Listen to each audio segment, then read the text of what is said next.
सत साहिब सतगुरुदेव की जय। बंदी छोड़ कबीर साहिब जी की जय। बंदी छोड़ गरीबदास जी महाराज जी की जय। स्वामी राम देवानंद जी गुरु महाराज जी की जय हो।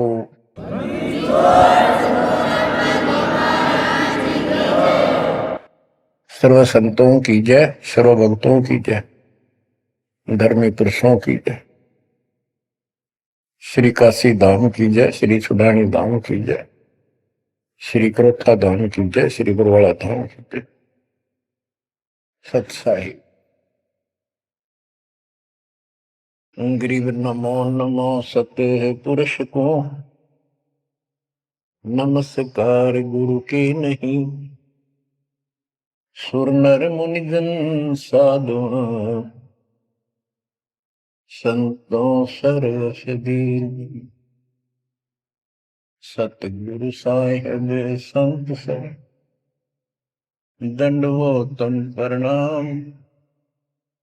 आगे पीछे मत हुए, किनको पूर्व। कबीर सतगुरु के उपदेश का, सुनिया एक विचार। जय सतगुरु मिलते नहीं, जाते नरक द्वार। नरक द्वार में दूत सब, करते खेचा तान। उनसे कभू नहीं छूटता, फिरता चारों खान। कबीर चार खानी में भरमता, कबहू न लगता पार। सो फेरा सब मिट गया, मेरे सतगुरु के उपकार। जय जय सतगुरु मेरे की, जय जय सतगुरु मेरे की। सदा साहिबी सुख से वसियो, अमरपुरी के डेरे की। जय जय सतगुरु मेरे की, जय जय सतगुरु मेरे की। सदा साहिबी सुख से वसियो, सतलोक के डेरे। निर्विकार निर्भय तू ही, और सकल वैमान। जी साधो और सकल वैमान। सब पर तेरी साहिबी, सब पर तेरी साहिबी। तुझ पर साहिब नाम, निर्विकार निर्भय। परम पिता परमात्मा कबीर जी की असीम कृपा से बच्चों, आज हमारे अंदर अपने घर जाने की प्रबल प्रेरणा हुई है। बच्चों, कोई भी काम है उसकी विशेष जानकारी होने के बाद उसमें रुचि बनती है। किसी प्रकार अब हमें पता चला है कि इस लोक में हम गलत स्थान पर रह रहे हैं, और आपको यह भी याद दिला जाता है कि ये शरीर नहीं रहेगा। जिस परिवार को देखकर हम खूब खुश हैं, और होना भी चाहिए, पर ये साथ कितने दिन का है यो तक भी ध्यान देते नहीं। इसके ध्यान ना देने से हम जन्म और मरण के इस महान कष्ट को भोग रहे हैं, इस महान कष्ट को झेल रहे हैं। अभी तक कोई इस तरह सच्चाई कहने वाला नहीं था। जैसे कोई यूं कह देता ना, भाई ऐसे ऐसे वो हो सकता है, मृत्यु हो जाएगी, तो यूं कहा करते भाई, तो भाई ये बात ना बोला, मृत्यु हो जाएगी, अच्छी बात बता। यानी यूं कहना बुरी बात मानने थे कि यूं ना कह, मौत भी हो जाएगी कभी। संसार भी छोड़ना पड़ेगा। यानी इस सच्चाई को अवॉइड करने की चेष्टा करते थे। तो बच्चों, कबूतर क्या करता है, जब बिल्ली निकट आ जाती है वो डर जाता है, उड़ने की बजाय आंखें बंद कर लेता है और सोच लेता है खतरा टल गया, तो वो उसकी गर्दन मरोड़ के खा जाती है। अब आंखें बंद करें काम नहीं चलेगा, ये तो खोलनी पड़ेगी, हिम्मत करनी पड़ेगी, यहां से उड़ना पड़ेगा, काल से बचना पड़ेगा। पहले जैसे 12 कबीर पंथ चले हैं, उससे पहले ये हिंदू समाज, हिंदू धर्म, उसके बाद ये यहूदी धर्म, ईसाई धर्म, फिर मुसलमान धर्म, जैन धर्म, और ये 12 पंथ, इनमें ज्ञान तो बताया जाता था कि भक्ति कर लो, नहीं तो 84 लाख योनियों में जाना पड़ेगा, पशु पक्षी बनना पड़ेगा। और आत्मा डरती भी थी, भक्ति के लिए प्रेरित भी होती थी, लेकिन वो भक्ति शास्त्र विरुद्ध थी, शास्त्र में प्रमाणित नहीं थी, और वो ज्ञान भी शास्त्र प्रमाणित नहीं था। श्रीमद् भगवत गीता अध्याय 16 श्लोक 23 में स्पष्ट किया है कि शास्त्र विधि को त्याग कर जो अपनी मर्जी से मनमाना आचरण करते हैं अपनी इच्छा से, उनको न सुख होता है, न कोई सिद्धि प्राप्त होती है, और न ही उनकी गति बढ़ती। या तो ये कहो कि गीता गलत और ये झूठे गुरु सच्चे, इनमें से एक को रिजेक्ट करना पड़ेगा, लेकिन गीता को कोई रिजेक्ट कर नहीं सकेगा। आखिर में इन झूठे गुरुओं को त्यागना पड़ेगा। बच्चों, परमात्मा के पाने के लिए, उस सुख को प्राप्त करने के लिए कितने कितने कष्ट झेले हम महापुरुषों ने, हमने भी उठाए। हम ऋषि बने, ऋषि बनकर कठिन साधनाएं की, जैसा लोकवेद दंत कथाएं सुना करते थे, उसके आधार पर सिद्धियां आ गई, सिद्धियां दिखाकर फिर प्रसिद्धि होगी, उस प्रसिद्धि के ऊपर हम प्रसिद्ध हो गए और खूब महर्षि प्रसिद्ध हो गए। अब पता चला वो प्रसिद्धि कैसी थी, जैसे आपको राबिया का प्रमाण बताया, 4 साल की ठीक साधना से ऐसे ऐसे चमत्कार भी हो गए, मक्का उठ के आ गया, लेकिन भविष्य जीरो हो गया उसका, सिर भी काट दिया, इतनी प्रेरित थी भगवान के प्रति, लेकिन नथिंग, कुछ नहीं हुआ।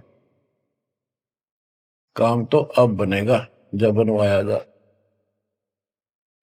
गरीब ये जीवन सफल है, जब लग राम रटंत, देखोरी को जाने दे, भरम पड़े हैं पंथ। इस मनुष्य जीवन की सफलता उसी की है जो परमात्मा की भजन करते हैं, अन्यथा इसका कोई यूज नहीं।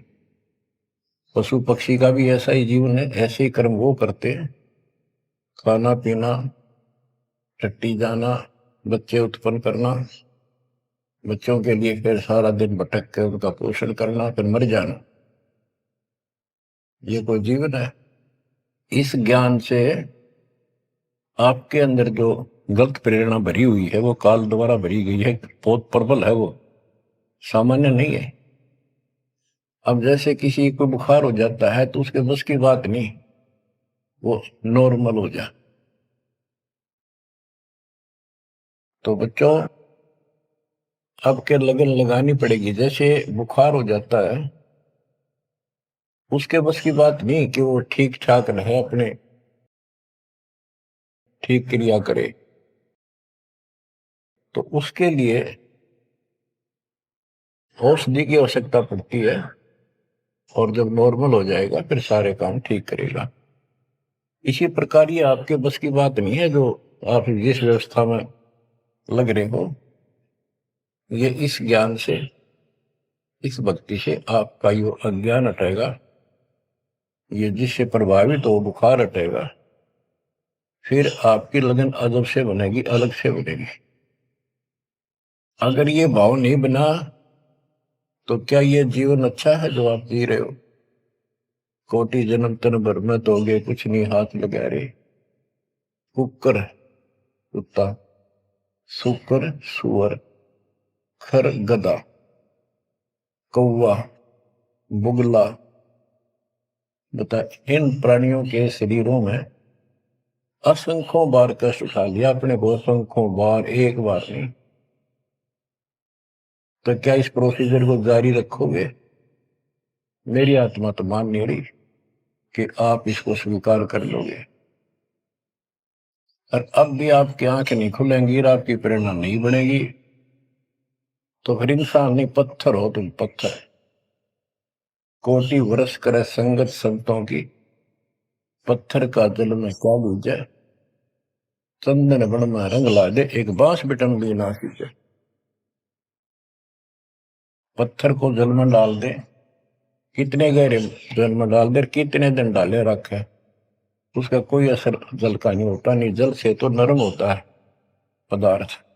बाहर निकालते उसको घिसा दे दूसरे पत्थर से, जो का तो चिंगारी निकलेंगे। तो पत्थर जैसे प्राणियों को किसी चीज का असर नहीं होता। ये अमृतवाणी उन पुण्यात्माओं को झंझोड़ कर रख देंगी जिनकी आंखें काल में अज्ञान से बंद कर रखी। उस परम पिता के घर जाने के लिए, सुख को प्राप्त करने के लिए गरीबदास जी बताते हैं कि मंसूर मैसूर क्यों हो गया, शरीर पासी प्रवेश और जाके ऊपर एती नोबती। कैसा है वो देश? उस परमात्मा के सुख को, सतलोक को प्राप्ति के लिए, उसकी प्राप्ति के लिए टुकड़े टुकड़े शरीर करा दिया मंसूर अली जी ने, पीछे नहीं हटा। तो गरीबदास जी कहते वो सुख कितना होगा जिसके लिए शरीर भी खत्म कर दिया, कोई नो प्रॉब्लम। और ये शरीर तो आपका रहेगा नहीं, गारंटीड है। इसलिए बार बार याद दिलाता हूं कि हमारे ऊपर नशा जबरदस्त कर रखा काल ने। ये आपके बस की बात नहीं, ये तो ये एंटीबायोटिक आपको प्रेरित रखेंगे। आप भक्ति भी करोगे, बुराइयों से भी बचोगे और अपने घर जाने की प्रबल इच्छा बनेगी। जहां आशा ता बासा होई, मन कर वचन सुमरियो सोई। गिरिव नरसिंह रूप सतगुरु धरा, प्रहलाद भगत के काज, हिरणाकुश को ले गया जो तितर को बाज। परमात्मा कबीर जी ने ही नरसिंह रूप धारण किया। ये सारा श्रेय अभी तक श्री विष्णु जी उर्फ श्री कृष्ण जी को दिया जा रहा था। जो भी है, परमात्मा चाहते हैं कि किसी तरह इनकी भक्ति में आस्था बनी रहे। ये किसी को मानकर भक्ति कर रहे, करते रहो, उससे मिलना कुछ नहीं, पर पिछले संस्कार से मालिक उनकी मदद स्वयं करते हैं। गरीब नामा का देवल फेरा, मुई जवाई गाय, पीड़ा मेरी संत की छान छवाई आए। कबीर साहब कहते हैं, दो दिन मेरी शरण है, ताका हूं मैं दास। दास में नौकर, गुलाम और गैल गैल लग गया करूं जब तक धरती आकाश। नामदेव नाम के महापुरुष पिछले संस्कारी थे। परमात्मा कबीर जी कहीं भी आश्रम बना के कुछ करने के लिए रह जाते हैं, एक गुरु की भूमिका करते हैं। अपने बच्चों को वहां आसपास के क्षेत्र के बच्चों को ज्ञान सुनाते हैं। कोयल के बच्चे ज्ञान को सुनकर, आवाज को सुनकर उनकी तरफ खींचे आते हैं, सोने वाले रह जाते हैं। तो उस समय रंका और बंका दोनों पति पत्नी थे। एक उनकी बेटी थी वंका। नामदेव भी उसी समय परमात्मा कबीर जी के शिष्य हुए थे जब वो वासन रूप में लीला कर रहे थे। हम ज्ञान सुन लेते हैं, सारी बात करते हैं, पर अपनी जो पूर्व प्रेरणा है, पिछले जन्म के संस्कारों से भी हम बाज नहीं आते। अब नामदेव जी जा रहे थे, एक मंदिर में आरती हुई थी, ब्राह्मण लोग आरती कर रहे थे, और उसके ऐसी धुन चढ़ी कि वो भी मंदिर में पहुंच गया।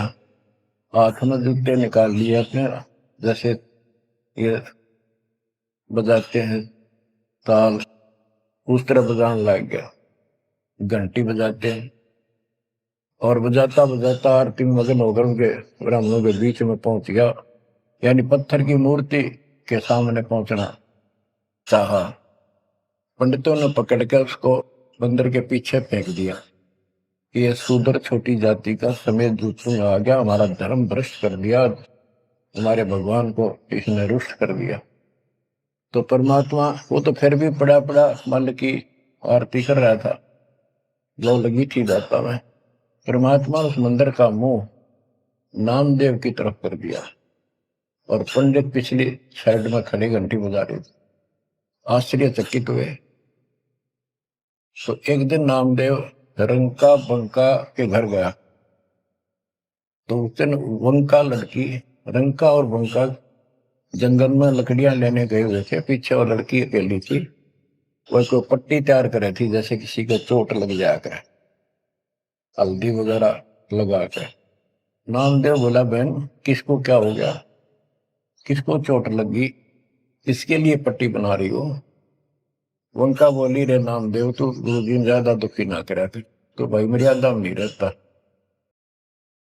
वहां के जरूरत है तेरे को जाने जिस मंदिर में, अपना मंदिर में जाना भगवान अलाउड थोड़ा कर रखा है, मानता नहीं तो तेरे लिए, तेरी इज्जत रखने के लिए गुरु जी तेरे मंदिर फेर गए थे, हाथा चोट लगी भाई, उनका पट्टी बांधो। नामदेव गया, देखा तो सचमुच गुरु जी के हाथों में चोट लगी हुई है, और उनका पट्टी बांध। हम भक्ति भी करते हैं पर अपने संस्कार फिर भी कोई न कोई अड़ाए रखते हैं, ये परमात्मा को परेशान करते हैं। आप अब आ गया है कति पीक टाइम, अब ये बात नहीं चलेगी। पहले तो चलो को रह गए, कोई बात ना, पैर पकड़ लिए भगवान ने, अब क्या फिसल गया पैर, तो पता नहीं कहाँ पड़ोगे जाकर। ऐसा अजब गजब का ज्ञान दे दिया, ऐसा समाधान आपको दे दिया, और ऐसे समय में मानो शरीर मान, तो आंखें खोल लो बच्चों। गरीब नामा का देवल फेरा, मुई जवाई गाय, पीड़ा मिट्टी संत की छान छवाई आए।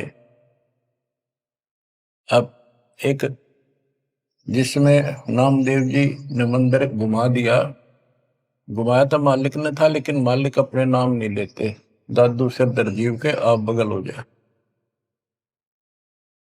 करा करावा साइया मन में लहर उठा, दादू से दरजीव के आप बगल हो जाए।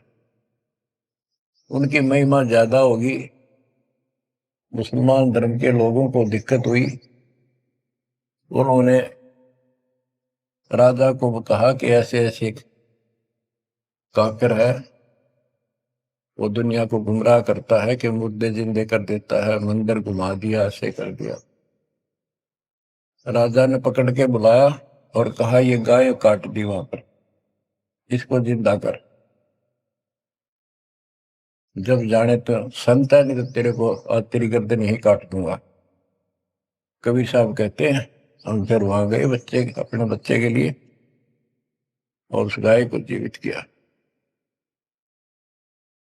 जैसे पुराने समय में सब छान झोपड़ी डाला करते थे, हट घास ग्रास की, और वो साल भर में कंडम हो जाती थी, तो बारिश आने से पहले उनको फिर से या तो नहीं डालते थे, या तो उनमें कुछ रिपेयर किया करते थे।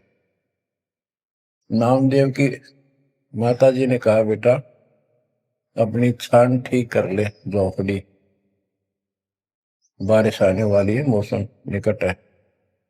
वो कहने लगा, ठीक है माता जी, जाता हूं मैं जंगल से सर काट के लाता हूं, वो सरकंडे से घास फूस। रास्ते में सत्संग हो रहा था, सत्संग सुनना, फिर वहां सेवा में लग गया। शाम होगी, वापस आ गया। उसकी माँ बोली बेटा ले निकल घास फूस। माँ ऐसे ऐसे सत्संग में चला गया, ध्यान नहीं रहा। अगले दिन फिर ऐसे ही। उसकी माँ बोली भाई देख ले तो बारिश हो जाएगी, कुछ दिन सारे कपड़े भीजेंगे, अपने भीगेंगे, बहुत नुकसान हो जाएगा। अगले दिन भी ऐसे हुआ। तीसरे दिन उसने सोचा आधा सत्संग सुन लो और फिर जाऊंगा। आधा सत्संग सुनकर चल पड़ा। सत्संग तो फिर पूरा ही सुनना पड़ा उसने, फिर सेवा सेवा ना करी, अपना काम के लिए चल पड़ा। जल्दी जल्दी घास फूस काटने लगा, पैर में कुहाड़ी लगी, दांती लगी और ज्यादा चोट लगी। पैर के पट्टी बांधी, अपना कपड़ा वही ले रखा था पाड़ के चंदर। और उसी दिन परमात्मा ने नामदेव का रूप बनाया और खूब ये सरकंडे सिर पर धर के ले आए, आकर छान बना दी और डाल दी। नामदेव शाम को लंगड़ाता लंगड़ाता पहुंचा। माँ बोली के ला गया बेटा? मैंने बताया माँ ऐसे ऐसे आज भी ना लड़ पाया मैं तो। माँ उस झोपड़ी से आगे पहुंच गई, बेटे को तकलीफ सी देख के क्या लग गया बेटे के। माँ माफ करिए आज भी नहीं सामान लान पाया मैं तो, वो ऐसे ऐसे बन गई मेरे साथ। कोशिश करूँ था जल्दी जल्दी काटूं, माँ दुख पाओगी। मेरे तो पैर में कुहाड़ी लगी है, दांती लगी, चोट लगी और चला भी नहीं जाता। माँ ठीक होती बनाऊंगा झोपड़ी। उसकी माँ उसके मुंह की तरफ फेंक के बेटा क्या बोल रहा है तू? तो अभी तो आया था झोपड़ी खुद बना के गया। बेटा क्या कह रही है, चोट कब लगी तेरे? नामदेव निकट आया, देखा ताजी झोपड़ी बना रखी है गजब के सरकंडे लाके। ऐसे तो आसपास की तो थे भी कोनी, ऐसा घास फूस। नामदेव खूब रोया बैठे। माँ भगवान थे, परमात्मा थे वो तो। बच्चों दो दिन मेरी शरण है ताका हूं मैं दास, गेल गेल ला गया फिर जब तक धरती आकाश। ये किसी जन्म में भक्ति खूब करी थी जैसे इस युग में, और इस युग के पिछले हुए भक्ति गजब की रहती है, क्योंकि यह साधना शास्त्र रूपी है। मोक्ष न होता तब तक परमात्मा इनके साथ ठहरे। इनसे चमत्कार भी होते रहते, नाम भी हो जाता, पर काम तो ना बढ़ा, मोक्ष तो ना हुआ। तो ये जो ज्ञान आपको सुना जा रहा है, ये हर पहलू पर आपको सतर्क किया जा रहा है। तो या तो इस भक्ति ने छोड़ दो, रिया कति दर्द हो जाओ, कमर कस लो, अब के पीछा छुटवाना है। ये लल्लो पत्तो बहुत होली।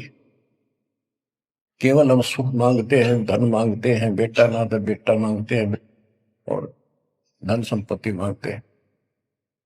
ये तो बिना मांगे दे देगा जब दिल डट गया आपका। डर रहे तो कोई भी काम है दृढ़ता के साथ होता है। धीरे धीरे रे मना, कबीर साहब कहते। कबीर धीरे धीरे रे मना, धीरे सब कुछ हो, माली सींचे सौ गुणा ऋतु है फलो। आज पौधा बोया है आम का, अगले दिन नहीं लगेंगे फल उसके, महीने 20 दिन में भी नहीं लगेंगे। वर्षों उसकी सेवा करनी पड़ेगी। एक बार पेड़ बन जाने दो, फिर देखना आपको छाया भी और फल भी इतने देगा, आप भी खाइयो, रिश्तेदारों को खिलाइए। इसी प्रकार से भक्ति रूपी पेड़ को, पौधे को पेड़ बना लो। दास देख रहा है, दास ने शुरुआत जब की थी उनकी क्या स्थिति थी मेरे बच्चों की, भक्तों की। वो डटे रहे, टिके रहे, आज हर तरह से उबारा है, संसार से न्यारा है और मोक्ष मिलेगा। जो जन्म मरण का कोड कटेगा। गरीब कबीर के सो बंजारा हुआ, आप भक्ति के हेत कंकर बोई जान के, धना भगत के खेत। धन्ना भगत जी बहुत जबरदस्त लगन की लगी हुई थी उनकी, बहुत जबरदस्त भगत थे। दया भाव संत में होती है। बारिश हुई, बीज सभी किसान ज्वार बीजने चल पड़े। तन्ना की पत्नी ने भी ज्वार दे दी 5 किलो, अल्ले खेत में बो के आओ। भगत जा रहा था बैलों को साथ, बैल लेकर के, हल लेकर के। रास्ते में 4-5 भगत भूखे थे, बैठे थे।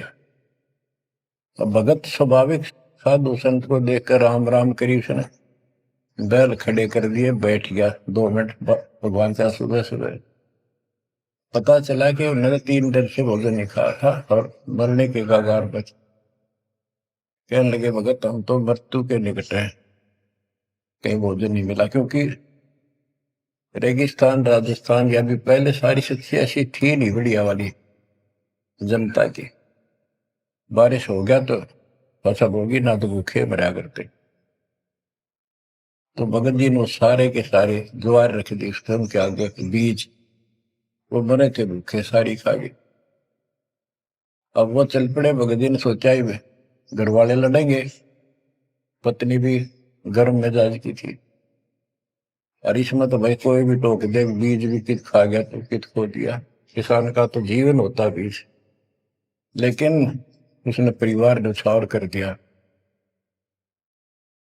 कक्कर इकट्ठी की लोगों को दिखाने के लिए, जैसे और बीज बो रहे थे ऐसे कंकर बखेर के हलवा के सामने घर आ गया। खेत में जाकर नहीं देखा। कुछ दिनों के बाद औरों के तो ज्वार गजब की उगरी, और भगत जी के खेत में तुम्बे मतीरों की बेल उगरी बिना गिनती की। मतीरे लग गए मोटे मोटे ये तुम्बे।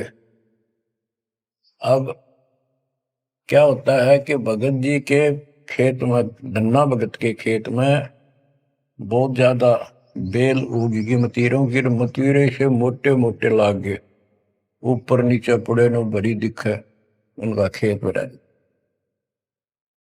कुछ दिन के बाद क्या होता है कि बारिश ना होने से उस क्षेत्र में अकाल जैसी स्थिति होगी। वह ज्वार किसी का हुई, किसी की थोड़ी बहुत हुई, बिल्कुल नहीं हुई। तो वो तो बाद की बातें हैं। किसी ने जाके धन्ना भगत की पत्नी को बता दिया कि तुमने ज्वार नहीं बोई। वह बोली बोई, वो कहा हमारा भगत कि ना आपके तो मतीरे उग रहे हैं, ज्वार है ही नहीं। उसका दुख हुआ, ज्वार भी कित खा गया यो। तो वह गई, देखा सचमुच वहां तो मोटे मोटे मतीरे भरे पड़े। एक मतीरा यानी एक तुम्बा लेकर चल पड़ी। धन्ना भगत को पता था कि बात आज बिगड़ चुकी है। उसके बाहर जाते ही भगत वहां आ जाते थे, उसके रहते नहीं आते थे। वह जल्दी वापस आ गई। धन्ना भगत ने सोचा था शाम तक आओगी। भक्तों से कहा तुम जाओ, बात आज गड़बड़ है। सिर पर बतीरा रख रखा। आते उसने बतीरा सिर में मारा धन्ना भगत का। धन्ना भगत जी ने थोड़ा बचाव किया तो धरती में लगकर फूट गया। फूटते उसमें ज्वार निकली जैसी बीज की साफ सुथरी भेजी थी। अब भगत जी तक टेढ़ा पड़ा, सिर बचाया, और वह देवी देख रही थी, कभी धन्ना भगत को कभी ज्वार को। तो वह बोली ये कहां से आ गई ज्वार इसमें। धन्ना भगत नहीं बोला। वह फिर खेत में गई, वह ज्वार उठाकर अंदर रख ली। वहां जाके देखा कपड़ा बिछाकर मतीरे फोड़न लागी, ढेर लाग गया। गठड़ी बांध के चल पड़ी, ढोण लागी ज्वार। अरोरा की ज्वार कति कंडम सी होगी, वो ये को ना खड़ी तो रही, पर बस उसमें बीज नहीं बना, सूखी सूखी सी खड़ी। अब वह 3-4 गठड़ी 5-6 गठड़ी ले आई भर भर का। भगत बोला जितनी आपने अपनी होनी चाहिए थी ना तेरे खेत में उतनी रखना, ज्यादा ना लेना। भगतमती ने बोली तू तो ऐसे करा कर, भगवान ने दी है सारी लाऊंगी।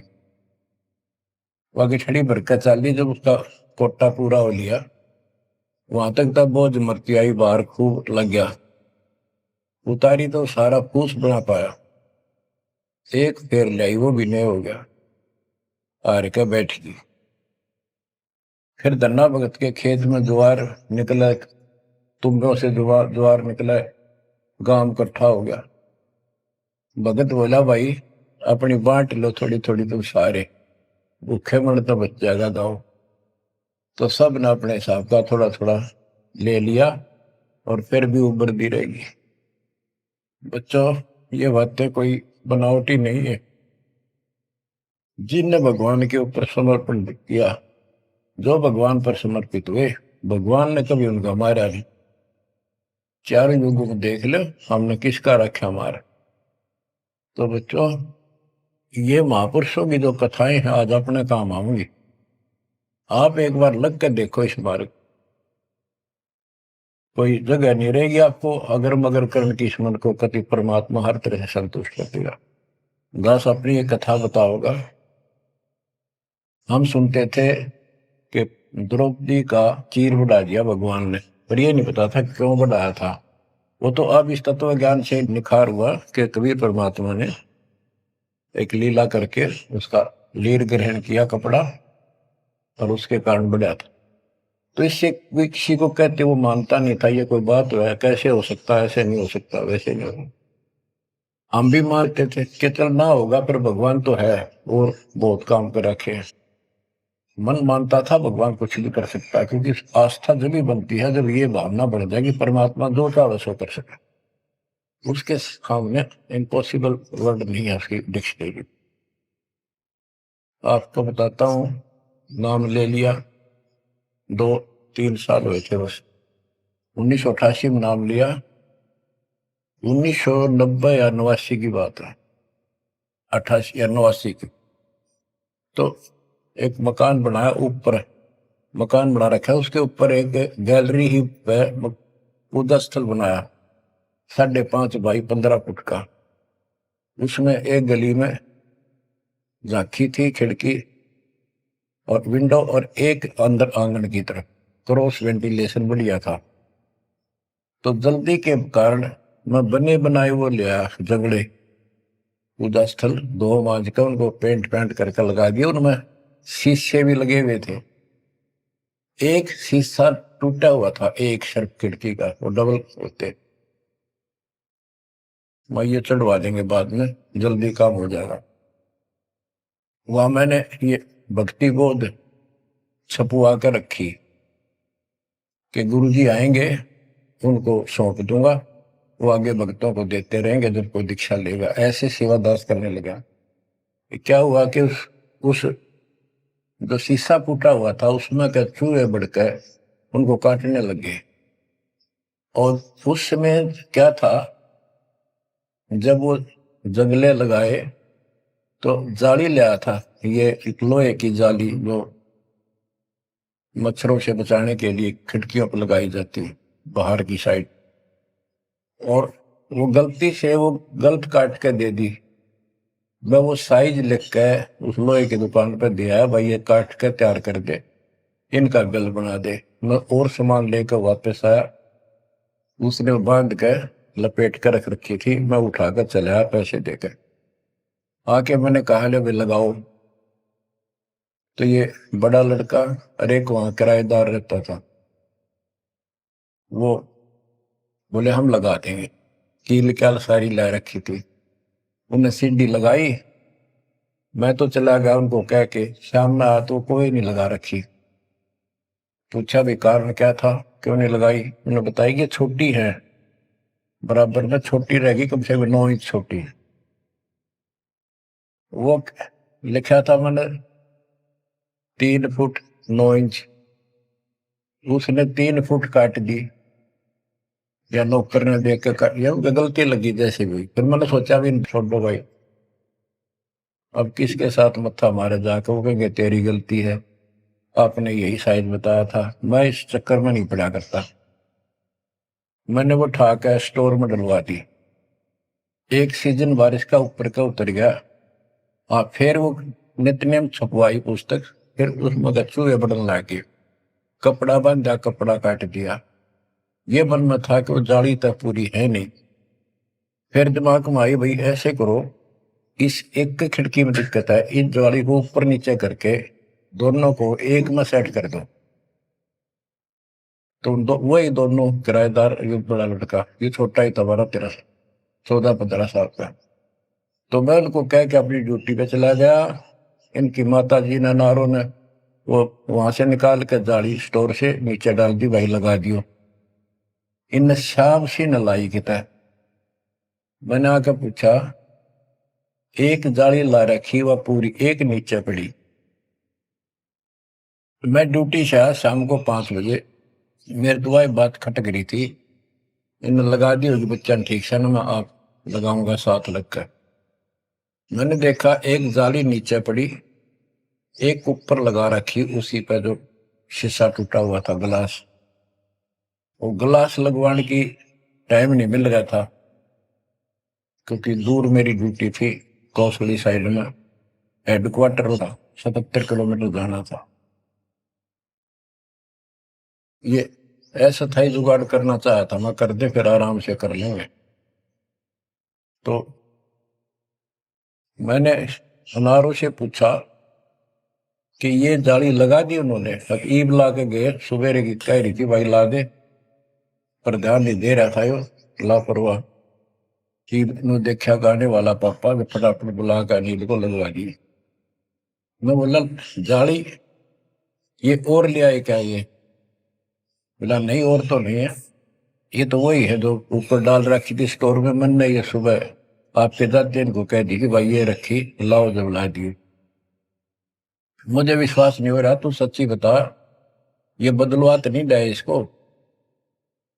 और बोली, बदलवा किथे, तो लाई मुश्किल तो है, बदलवान का कित है। मैं हैरान, मेरा विश्वास नहीं हो रहा।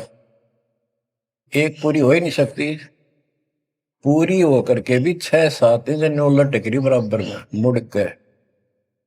9 इंच वो बड़ी और 6 इंच और एक्स्ट्रा उसी साइड में। दूसरी देखी, दूसरी भी नहीं। फिर इसने लैब में ढूंढ गया, बड़े लोग खेल खेल रहा था कितना। मैं बोला, तू ये बता, ये जाली बदलवा के लाया है कि वही है? वही है, मेरी मां ने उतार के यहाँ डाल रखी थी, हमने ला दी। मैं, मेरी कसम खा, कबीर साहब की कसम खा। बच्चों, वो दिन है आज, इतना गजब का विश्वास कर दिया जाता। बात कुछ नहीं थी, बात और भी लाई जा सके थी, लेकिन वो दिखा दिया, कपड़ा छोड़, हम लो बढ़ा जा। इस मालिक कबीर साहब ने लोहे की जाली बढ़ा दी। वो आज भी विद्यमान है, एक तो उनमें से। वो मकान बेच दिया था इसने, वीरेंद्र ने, मेरे यहाँ इस मार्ग पाने के बाद। जिसने लिया वो भगत, उस भगत ने वापस डोनेट कर दिया कि ऐसी अनमोल पूंजी को मैं सुरक्षित नहीं रख पाऊंगा, आपको वापस दे। आज वो फिर वही है, वह जाली लगी हुई है, हमने भी उसमें सफाई किया नहीं है अभी, क्योंकि हमें थोड़ा सा फुर्सत सी होगी, यहाँ से निपटेंगे मिशन को पूरा करके, उसको फिर याद के रूप में रखेंगे। तो बच्चों, विश्वास रखो इस मालिक पर। कह कबीर सुनो भी साधो, मैं तो हूँ विश्वास, और गलत साधना करने से कुछ नहीं मिलेगा। क्या बताते हैं, गरीब कबीर के सो बंजारा हुआ, आप भक्ति के हेत, काकर बोई जान के, धना भगत के खेत। वहां काकर से अन्न हुआ, कंकर से, वहां काकर से अन्न हुआ, वहां केसों से हुआ कबीर, वार पार पावे नहीं गति कुछ गहर गंभीर। अब नकली गुरुओं के कारण ये सारा अध्यात्म ज्ञान नष्ट होया पड़ा था। उसके बारे में कबीर साहब बताते हैं, गरीबदास जी बताते हैं, गरीब विष्णु त्रिलोकी नाथ के, परचे कोटि अनंत, भक्त वत्सल भगवान है, क्यों निंद है संत। यानी भगवान में आस्था बनाए रहने के लिए परमात्मा ने इन पर विष्णु जी को निमित्त बनाकर लीलाएं की। कहते इनको विशेष वो ना समझो, ये भी अच्छी आत्मा है, 3 लोक के नाथ हैं। अब जैसे कोई मंत्री है, उसकी भी पावर होती है, उसको ये कहना तो कुछ नहीं है, प्रधानमंत्री सब कुछ है, ये तो लड़ाई वाली बातें हैं। ये तो सतीथी बताई है, इनकी इतनी औकात है, इतनी ताकत है, उनकी इतनी है, इनसे हम दूर नहीं हो सकते और इनको एज ईस्ट पूज भी नहीं सकते कि ये करतार बने हुए हैं अपने आप। ये वो करतार नहीं जो होना चाहिए। गरीब करता ऊपर चोट है, कहते हैं करतार, मूल लह नहीं मूर्खा, गिनते हैं क्यों डारे। कि जितने करतार अपने आप बना रखे तुमने, राम कृष्ण विष्णु, ये फिर कितने बना रखे। कर्ता ऊपर चोट है, जो एक करतार को छोड़कर अन्य जो कर्ता बनते हैं उनकी दुरुक्ति होती है। रामचंद्र देख लो, सारी उम्र दुखी रहा और कर्ता बन रहा था, लोग भगवान के थे भी मान लेता था, आजीवन कष्ट रहा, अंत में सरयू नदी में जल समाधि ली, डूब का मेरा।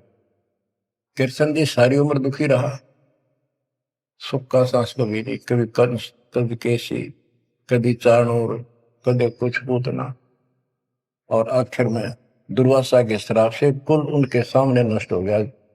जिसका कुल सामने मरे है और पश्चाती वो जीव है, सबसे निर्भाग आदमी है। सब कष्टों को देख कर रो रो के टाइम काटा, आखिर में एक विषाक्त तीर से मारेगा, विषाक्त जहर से बुझे हुए एरो तीर से मारेगा। अब क्या बताते हैं, गरीब करता ऊपर चोट है, कहते हैं करता रे, मूल लह नहीं मूर्खा, गिनते हैं क्यों डारे। के मूल की पूजा क्यों नहीं करते, डालियों ने क्यों गिनते फिर हो तुम, कितने भगवान है, कितने टहनी है। मूल से सब कुछ होता है। गरीब सतगुरु साहिब एक है, दूजा भरम विरोध, बिन सतगुरु सूझे नहीं, चाहे पढ़ो 18 बोध। गरीब गल गोटा गुरु आखने, फांसी दे अड़ाए, 12 तिलक बनाए कर, चंपुर दे धकाए। कि ये इंसान का नाश करने, मनुष्य जीवन को बर्बाद करने वाले, ये बाह्य दिखावा करके 12 तिलक बना लेंगे, कंठी माला पहन लेंगे, लाल कपड़े, बड़ी बड़ी दाढ़ी मूछ उठा लेंगे या घुटन घोट हो जाएंगे, मूड मुड़ा लेंगे। ये गड़गोटा है, ये काल की फांसी लिए कर रहे, झूठी साधना करवा के। कहते 12 तिलक बनाए कर लोग इन पर कुर्बान हो जा, साधु है, और जमपुर दे धक्का, यानी उस नरक में धक्के ते ठोक दे, या साधना गलत पे जाएगा फिर वहां। गिरव झूठे गुरु का नाक ले, फिर श्रवण और नैन, सतगुरु बोले साखिए, दूर कर पोकट फैन। कहते नकली गुरुओं का, इनका जूते मारे, नाक काटे, यानी कहने का भाव है कि इनका बच जा, दूर हो जा, फूक दे। फूकना मतलब ये नहीं आग लगा दे या उन्हें मार दे, उन्होंने को आग रहे। कैसी यह कहावत हमारे यहाँ कि इसने फूक दे एक तरफ, जैसे कोई सामान मंगाया, इसकी जरूरत नहीं, कौन खा ला, ना फूक एक तरफ, यानी पटक दे दूर। एक गरीबदास जी कहते झूठे गुरु के नाक कान काट दे। इसका अर्थ है कि उनको कति वहां से अपने से दूर कर ले। गरीब झूठे गुरु को झटक दे, से स्वामी को फूक, या मैं दोष जरा नहीं, शब्द कहा हम कूक। गरीबदास जी बताते हैं झूठे गुरु को झटक दे, और जो नकली शिष्य उनकी मान नक चिपके बैठे उन्हें भी फूक। फूकने का मतलब ये नहीं उन्हें मार दे कि एक तरफ पड़े रहने दो। गरीब पीछे गई सो जाने दे, ले रहती को राख, पुत्री लाभ चढ़ाई यो करो अपूठी चाक। गरीबदास जी कहते पीछे जो हुई सो हुई, उसने भूल जाओ, अब शेष बचे जीवन में संभाल लो, उतरी लाभ चढ़ाइयो करो अपूठी चाक। जैसे हम सत भक्ति ना करने से हमारे सारे काम बहुत खिंच के होते ही नहीं, परेशानी रहती है। और जब सच्चा गुरु मिल जाता है वही काम फटाफट होने लग जाते हैं। पुराने समय में कुएं से जल निकाला करते थे, सिंचाई का काम भी कुओं से होता था। उसमें बैल जोड़े जाते थे, एक लाव होती थी, लाव, वो डोल नीचे जाता था, एक लकड़ की पुली होती थी, लोहे का इतना सिस्टम नहीं था, फिर लोहे की बनने लगी थी पुली, उसके ऊपर वो लाव यानी रस्सी, मोटी रस्सी होती थी, बढ़िया मजबूत। वो पुली से नीचे उतर जाती तो अब पुली घूमती नहीं, वो फिर कैसी होती थी, वो घूमती नहीं और अड़का खड़ा हो जाता, नीचे रस्सा गिर जाता साथ में। फिर उसको कहते ऊपर रख, फिर से पुली पर रख और फिर खींच, आसानी से घूमेगी और फटाफट पानी निकला होगा। कि शास्त्र विरुद्ध साधना करके भक्ति से दूर होकर भगवान से तुम दुख पा रहे हो, फिर से भक्ति शुरू कर दो, फिर आपको सुख। गिरिव पीछे गई सो जानते ले रहती कुआख। जो शेष बचा जीवन इसको संभाल ले रख, उतरी लाभ चढ़ाइयो करो अपूटी चाख। गिरिव बोए बिन पावे नहीं जीवित कैसा योग। 84 आसन करे मिटे न संसार शोक। के जीवित मरे बिना परमात्मा प्राप्ति नहीं होगी। तुम जैसे बकवादों में लग रहे हो, जीवित कैसा योग, ऐसे भक्ति नहीं पड़ेगी। और जो 84 आसन कर करके लोग दिखावा करते हैं, इसे मोक्ष नहीं है। गिरिव पंचअग्नि पाखंड है मौनी तपे आकाश। झरने बैठे क्या हुआ, क्या जी में पंच गिरास। ये 5 धुएं लगा के बीच में बैठ जाती है पाखंड करने के लिए। इन मकला इतनी है ज्ञान नहीं इनको। कोई मौन रखता है, कोई तप करता है, मटके गड्ढे के अंदर सुराख करा के एक तपाई कर रख के 40 दिन सर्दी के महीने में 100 मटके डेली पानी के अपने सिर पर डलवाता है। और वो बड़े बड़े गांव के लोग उस पाखंडी के चारों तरफ परिक्रमा करते हैं। और कोई कहे मैं सिर्फ 5 गिलास खाया करूं, ज्यादा खाता नहीं। इस तरह के ड्रामाबाजी से अट्रैक्ट करते पब्लिक को, पल्ला कुछ नहीं। गिरिव दूधा धारी शब्द है पान फूल फल खाई। घट में नाम न संचय ये बंधे जमपुर जाई। कई बताते हैं एक बाबा है, दूध दूध पियो है, बड़ा शब्द है, दूध दाधारी बोला है। और केवल कभी फल खा लेता है, तो फूल फल ही खाता है। तो गरीबदास जी कहते हैं गरीब दूध दाधारी शब्द है ये पान फूल फल खाई। घट में नाम न संचय रे बंधे जमपुर जाई। सच्ची भक्ति है नहीं, सीधे नरक में जाएंगे। गरीब चुंडित मुंडित भद्रा मोनी मैल न पावे। धूमर पान ठडेसरी ये 2 जग धक्के खा। गरीब योग नहीं यो रोग है जब लग निज नाम न चीन। घर घर द्वारे भटकते बेख बिना यकीन। गरीब बेख लिया तो क्या हुआ जब लग नहीं विवेक।